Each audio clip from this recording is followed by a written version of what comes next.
Hey guys, I hope you're well and are having a super day. Today I thought I'd share with you a bit of a beginner's beauty guide. So I actually asked on Snapchat what you would like to see, and someone replied saying, why don't you do a kind of drugstore beauty kit for beginners? And I thought that was a really nice idea, something that I haven't really seen that much of on YouTube, and I thought it'd be really useful. Maybe you are just kind of getting into makeup or are just starting to put together your very first beauty kit, then I thought I'd do this video just for you. So all of these products are ones which I personally absolutely love and I use on a really regular basis, loads of which I'm sure you'll have heard me talking about in other videos, but they're all products which you can get from any drugstore, whether Boots or Superdrug or what's it called in America, CVS, wherever you are, you can find these products in pretty much any drugstore, and they're all really simple and easy to use, so great for your very first beauty starter kit. So the first thing is foundation, and this is actually totally optional. If you really don't like that feeling of having anything on your skin, then you can skip this step out altogether, perhaps just use some concealers on areas that you maybe want to hide.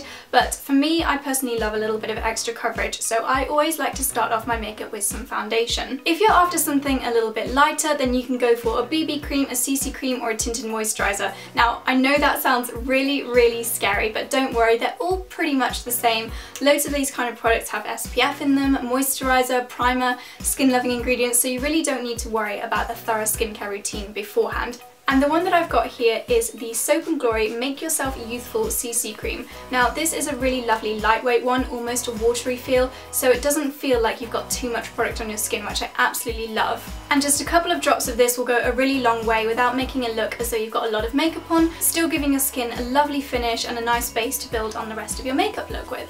If you're after something with a little bit more coverage, perhaps you want a bit more of a blank canvas, or you just want to cover up a few more imperfections, then a foundation is the best thing to go for. And no surprises here, I'm recommending the Rimmel Match Perfection Foundation. This you'll be bored to death of hearing me talking about if you do watch a few of my videos, because I talk about this all the time. I absolutely love the finish of this. I find it really perfecting. It's almost like an instant airbrush effect on the skin. It's a little bit thicker than a tinted moisturizer or a BB cream, so great if you do want a little bit more coverage if you are going out for a special occasion, or maybe if you're having a not so good skin day, then this is one which I highly recommend from the drugstore. But sometimes you might just not want to wear foundation. Perhaps you don't want to cover your entire face in some makeup, and in which case the next thing for your beauty starter kit would be a concealer. Now concealer is really good for targeting those specific areas, maybe the under eye circles or a little bit of redness anywhere on your face. A favourite of mine which I wanted to tell you guys about is the Rimmel Match Perfection 2-in-1 Concealer and Highlighter. Now I personally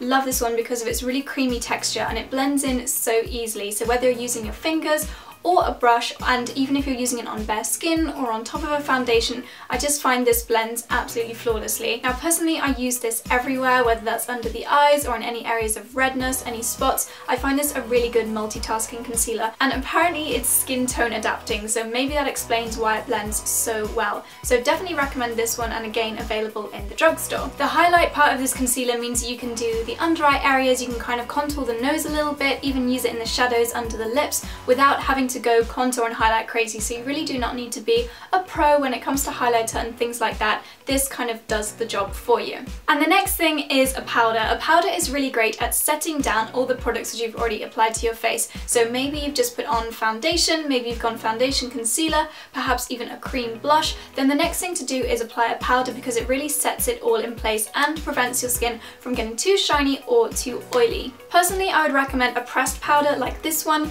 This is the Silk Edition powder from Bourjois. I find that with loose powders, they just tend to create a bit of a mess, and if you don't know what you're doing so much, then you're probably going to end up with powder all over the place, like I very often do. So a pressed powder is exactly that. It's powder which has been pressed into a compact, so it's not going to fluff around all over the place and stain your carpets. This one is a pressed powder, and it comes with a little sponge, which I'm not going to show you because mine is absolutely disgusting, full of makeup, but it's really super easy to just pat onto any areas that you think might get oily, or indeed anywhere that you've put makeup on to keep it in place. This one also has a little mirror in the lid, so you can take it out and about with you, so if your skin is prone to a little bit of oiliness and shininess, then you can just top this up on the go and mattify your skin. Next up is bronzer, and bronzer is another thing which you don't have to have in your makeup kit if you don't want to. Personally, I don't think that my makeup is ever complete without a little bit of bronzer. I think it's really great for adding a bit of a healthy glow to your skin, and you can also give your face a little bit more shape using the right bronzer. I'd say if you you are struggling to find your shade and you've narrowed it down to a couple, go for the lighter one because you can always build up the colour and it's much harder to take it away and blend it out if you've gone a little bit too dark. One which I love from the drugstore is Soap & Glory's Solar Powder. This one is a little bit shimmery but not too shimmery, so it gives the skin a lovely glow, but you're not going to be shiny or sparkly in any way. And I think for the drugstore, the colour payoff that this one gives is really super. You're never going to be at risk of going orange, but instead just have that glow as though you've spent a little bit of time in the sunshine, which is exactly what you want for your bronzer. Now, when I apply bronzer, I start by using a large brush like this one from Real Techniques, and I start by actually applying it in the area where you would do contouring. Now, don't worry, I'm not going to suggest that as a beginner you start to try and do some contouring, but if you apply it in this area of the cheeks, then not only are you going to give your face a little bit of shape, but you're also kind of figuring out the shade that you've got on your brush, so you can blend it out really easily and make sure that the colour is right before you go on to the rest of your face. And then once I've done this area, I tend to use a kind of figure of 3 movement just to bring a little bit of colour to the tops of my face and underneath the chin as well, just areas that the sun would naturally catch your face or where you want to build in a little bit of shadow. Also on the cheeks, you can bring in a little bit of colour with some blush. Again, optional, but if you want to just add that nice rosy glow, then there are some really lovely blushes available in the drugstore. One of my favourites being this one, actually this palette from Makeup Revolution. It's got a huge selection inside it, but one that I absolutely love is this one here. It's a very lovely light pink and it has a little bit of shimmer in it as well, so again can be used for highlighter, but if you're looking for a drugstore blusher, then this would definitely be the kit that I recommend, and you can really play around with all the different shades that are inside and figure out which one suits your skin tone. Now when you're applying blusher, you just need to smile at yourself in the mirror and find the apples of your cheeks, this area which kind of like sticks up in your cheeks, and just add a little bit of blusher to the apple of the cheek and then bring it up underneath the eye towards the hairline, and that's all you do. Keep blending it from the apples of the cheeks up towards the hairline in kind of like above the ear direction. Keep blending it and you're done. Really easy. Next up is eyes, and you really don't need anything too complicated here. In fact, you can use just one shade. If you do want a little bit more of a selection, however, then I recommend getting a very neutral coloured palette, such as, I cannot open this for the life of me, this one here from H&M. Now this is their Smoky Nudes eyeshadow palette. If you are feeling a little bit timid and don't want to go too crazy, then I recommend using a colour just a little bit different from your skin tone to create a nice even base over the eyelid. You can use something a little bit shimmery or a little bit darker if you want to go that extra step, or you can even use a slightly darker shade on the crease, which is basically when you have your eye open. It's that area where there's a little bit of a fold, and if you take the brush and just lightly brush it over that area, then you'll bring a little bit more shape into the eye socket area. Lighter shades such as this one here can be used underneath the brow bone, but personally I hardly ever do that. And then bright shades can be used to really brighten the eyes. You can use this all over the lid or dot it inside the corners of the eyes here, just to make yourself look as though you've had 10 hours sleep, when really you've probably had a lot less than that. One thing that my makeup kit would not be complete without is mascara. Mascara is just the most powerful product for creating that really wide awake look, opening up the eyes and just creating such a transformation on your face. I think if I was to go to a desert island and can only take one piece of makeup, it would be mascara. One that I really love is Great Lash by Maybelline. I don't think I've ever spoken about this before, but this was the first mascara that I ever used, and I still love it to this day. For no makeup days or days when I want my look to be a little bit more natural, I will always go for this one. There's something just so easy to use about it, nothing fancy. It's a very plain and simple mascara wand, but it really works to separate out the lashes. Mascaras are usually available in black and brown. I recommend brown if you want a slightly more natural look, or if you are slightly darker hair colour or you just want slightly more of a dramatic look, then you can go for black mascara. Something you can use if you want to create an even more wide-eyed look is eyelash colours. These again not completely necessary. If you don't want to bring some contraption close to your eyeballs, then you can just curl your lashes with your fingers, just press against your lashes, press them towards your eyebrows just after you've applied mascara when it's going a little bit tacky, and that really does work without having to use a little scary contraption like eyelash colours. But honestly, they are really easy to use, and I love my pair, which are the rose gold pair from Tweezerman.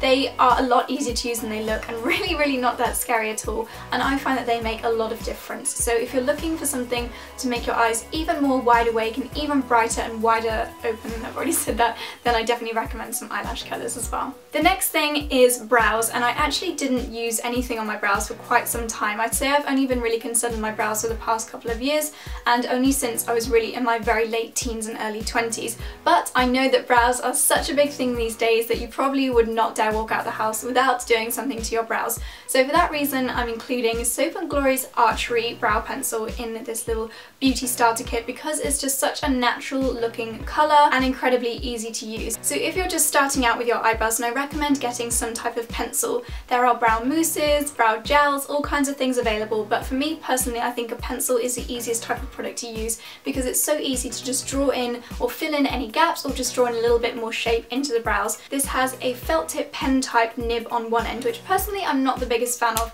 but also kind of like a wax crayon type tip on the other end, which is what I love to use for filling in any gaps at the beginning of my brows and then just building in a little bit more shape and colour. Next is lips, and I never feel that my makeup look is complete until I have put something on my lips, whether that's something as a balm or a gloss or a lipstick, it doesn't matter. I just always have to put something on my lips before leaving the house.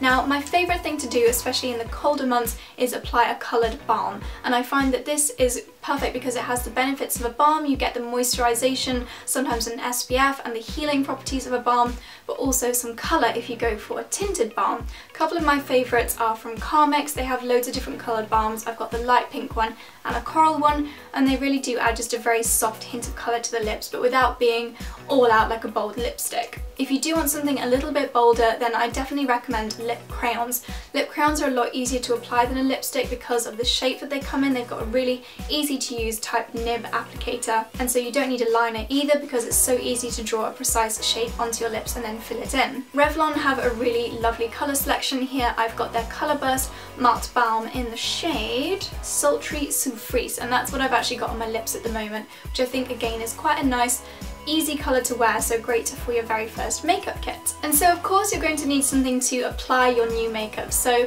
if you're looking to get something from the drugstore, then you cannot beat Real Techniques. They have a few different sets. I'm sure one of them is actually called the beginner set or the starter kit, and that comes with a powder brush, a foundation brush, I'm sure it even comes with an eyeshadow brush and a contour brush, but I will leave all the information down below because I can't be too sure. But Real Techniques, they are designed by two beauty YouTubers, Pixie Woo, Sam and Nick Chapman, so you know that they've just thought of everything. They really are incredible quality, easy to use, and I have used these for so long and yet they still feel like they're in absolutely perfect, almost brand new condition. So incredible value for money and ideal products for your very first makeup kit.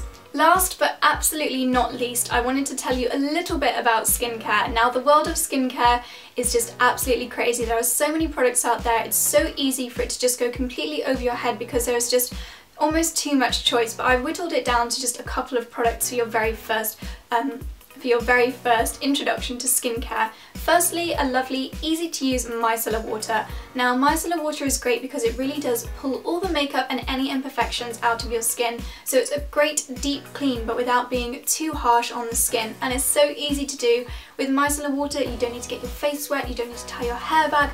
All you do is pour a little bit onto a cotton pad and wipe it over the face, chuck the cotton pad away, and you're done. So super duper easy. I love Nivea, I love Garnier.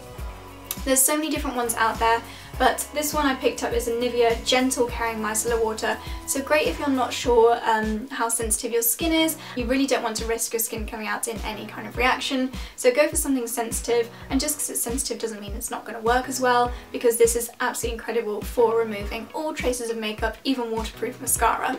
And then sometimes your skin needs a little bit of extra care, which is why you might need to exfoliate. Exfoliating works to get rid of that top layer of skin, so any dryness or patchiness your skin might be experiencing will hopefully be solved by exfoliating. And again, I recommend you start with something gentle for the skin. So this is the St. Ives Sensitive Skin Apricot Scrub, and it's specially formulated for sensitive skin. As I said, there are so many products out there, it's really easy to just get bombarded with information, but the key is to keep it simple and listen to what your skin needs, whether that's skincare, makeup, or anything. But sometimes it's really good to just strip it back to basics. So I really hope that the products that I've shown here have given you some idea on some things that you can bring into your skincare or beauty routine without having to go whole hog and buy absolutely everything available on the high street. As I said, everything that I've spoken about here is something which I personally use myself, products which I love and I know are really simple and easy to use. So hopefully you'll have found this video useful and picked up some tips for yourself if you're looking to put together your very first beauty kit. So I hope you've enjoyed this video, guys. Do give it a little thumbs up if you have done,